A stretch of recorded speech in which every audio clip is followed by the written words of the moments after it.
mountain air like a gunshot. Kimber stopped talking and we spent a few minutes staring at each other, waiting for the noise to end. Parker curled into Kimber and put his hands over his ears. After what seemed like 10 whole minutes, the sound ended as suddenly as it had begun. "What was that?" I asked, and Parker mumbled something into Kimber's sweatshirt. "Do you guys know?" I tried again. Kimber stared at her feet as she crossed and uncrossed them. "Well, it's nothing," Kyle answered finally. "We hear it sometimes in town, it's not a big deal.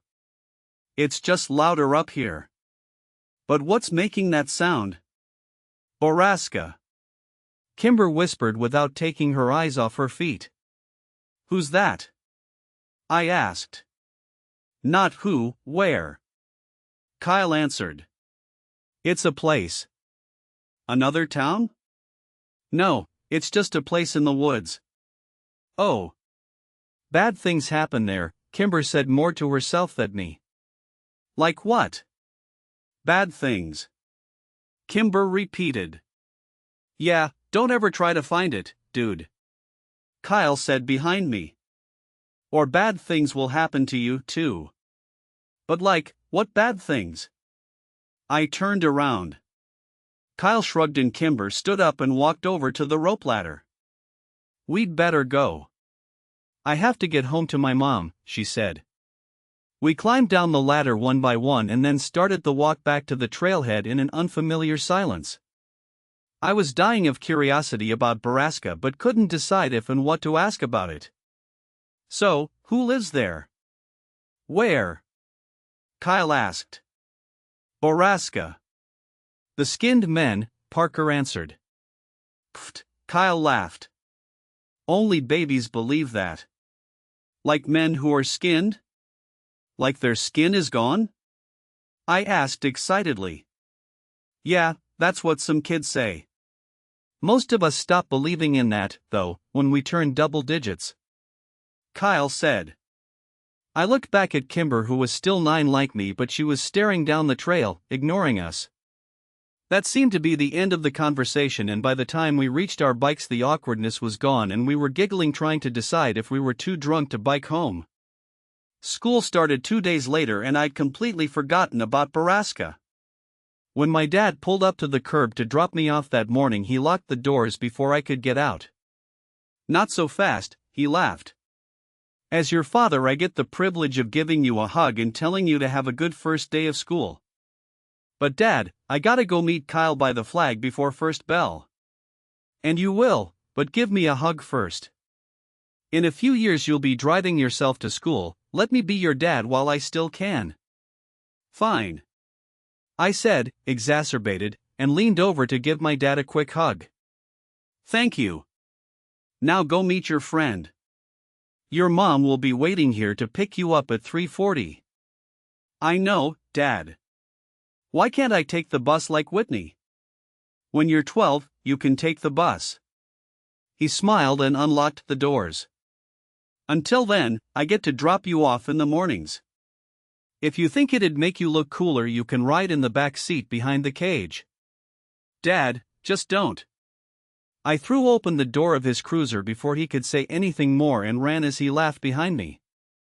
Kyle was already waiting for me at the flagpole and he'd found Kimber, too. "Dude, you almost missed the bell," he yelled when he saw me. "I know, sorry." "Whose class are you in?" Kimber asked. She was wearing a red sweater and leggings with frogs on them. Her curly orange hair was brushed into ringlets and her lips were pink and shiny. She'd never looked prettier and I was surprised to realize I'd never really seen Kimber as a girl. "Ah, Mr. Diamonds." "Me too," she said cheerfully. "Lucky," Kyle scoffed. "I'm in Mrs. Tverdy's. Only 2 4th-grade teachers and I get the crappy one." Kimber grimaced. "Yeah, my mom had her when she was a kid." A group of girls who sat near the front snuck looks at us all morning and snickered. I asked Kimber who they were and she just shrugged. During our second break they came up and talked to me. "Are you friends with Kimber Destaro?" A tall, dark-haired girl asked me. Yeah, I answered and looked over at Kimber. She was watching me with worried eyes. You don't have to be friends with her, you know, said the second girl with the oddly round face. I want to be friends with her. Well, if you do, you're going to be in the ugly kid group, the first girl warned. And once you're in that group, you can't leave it ever. Better than the bitch group, I said. Rude nose and round face gasped, but dark hair smiled. We'll see, she said, and the three returned to their corner of the room. What did they say to you? Kimber asked, nervously. They said you're too pretty to be near them and that you make them look gross, so we have to stay away from them. Liar, Kimber answered, but I could tell she was smiling. We met Kyle in the cafeteria at lunch and he had nothing but bad things to say about his morning. When the bell rang for recess, I bumped into a kid I hadn't seen before. Hey, are you Sam Walker? The kid asked. Yeah. Oh. Your sister is dating my brother. Oh man. Kyle laughed. Your sister is dating a whitager. The rest of the school week followed much like the first. We were well into the first month when I heard someone mention the skinned men again. We were out on the playground and Kyle and I were trying to start a fire with two large wood chips. The distant sound of metal grinding on metal flooded over the playground, silencing every one of us. Borrasca, I said in awe. Yep, said Phil Saunders. The skinned men kill again. Phil told us about Danielle's sister Paige, who had seen the skinned men and then disappeared. The sounds from the mountain abruptly ended. I asked Phil what else he knew about Borrasca. My brother said that's where people go when they disappear. To Borrasca. What happens to them there? Bad things.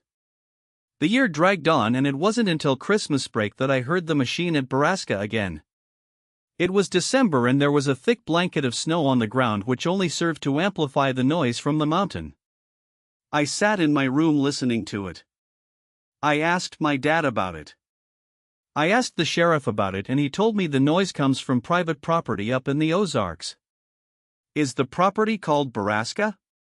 I asked quickly. I have no idea. Borrasca? Where'd you hear that?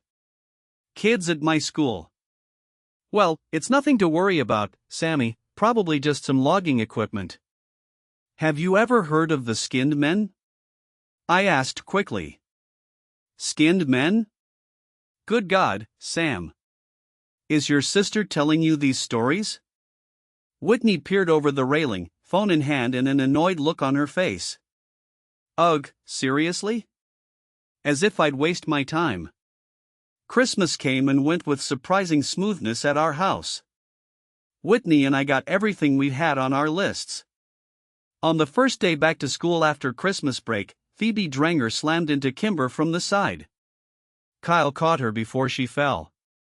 You're bad people who make poor life choices. Kyle yelled at them.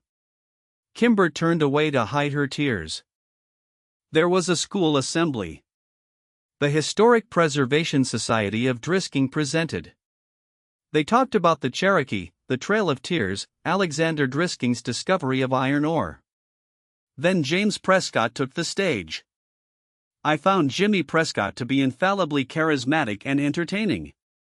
I asked him why the mines closed. Most of the mines were closed in 1951 after a long period of unprofitability. The mountain had simply ran out of iron ore. The mills and refineries were abandoned and the town suffered for years. At lunch, Kyle complained about the boring assembly. Kimber told us the mines had been blown up with controlled blasts after some kids died inside them. Did they use C4 or something? Kyle asked. So we all drink the water, so we all have C4 in our bodies and we could explode at any minute. Kyle said excitedly. I remember thinking in that moment that I was happy here in Drisking, Missouri with these two people. Happier than I'd ever been anywhere else. It was the last truly happy moment I ever had. Less than an hour later, Mr. Diamond's phone rang and he exchanged a few quiet words with the person on the other end, his eyes flicking to and from my desk. He hung up and asked me to come up to the front. When I got there, he told me my mom was waiting for me in the office and I was going home for the day. I traded a confused and worried look with Kimber and then packed up my backpack and went to the office. When I got there, my mom was crying. We drove home in strained silence. I was too afraid to ask what was wrong. Mom parked the car a block from our house, which was blocked in by several police cars. "Is it Dad?" I asked quietly, holding back tears. "No, honey, Dad is fine," she whispered. "Then what happened?" "Whitney never made it to school this morning. They said she'd stopped at Circle K. Her friends left her there. No one had seen her since. Half her clothes were gone. Dad's cash was missing." I was sent to my room while the police worked downstairs. The tears came and I laid there feeling helpless, worthless, and scared for my sister. I checked my email. There was only one message, from Kimber. Did she go to the treehouse? I sat staring at the computer screen. Kimber's words from last fall echoed in my brain. "If you enter the treehouse without the proper ceremony, you'll disappear and then you'll die."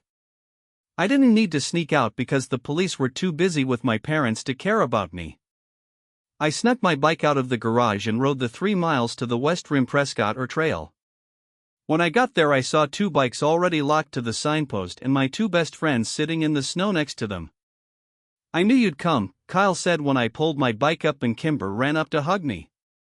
"I'm so sorry, Sam." Kimber took my arm and we started up the trail. We trudged through the snow. The hike up the mountain was harder and wetter than when we'd come in the fall. Kyle leapt onto the rope ladder, climbing quickly up the planks. I kept calling Whitney's name. And then I heard Kimber quietly say my name from where she stood at the triple tree. I ran over and tried to follow her eyes to confirm what I already knew was there. And then I found it, freshly carved near the top. Whitney W. My breath froze in my chest and my vision blurred with unwelcome tears. And as the sun took its last desperate breath before plunging into the deep of the horizon, a deafening metallic whirl sang out from the wilderness and spilled down the mountainside.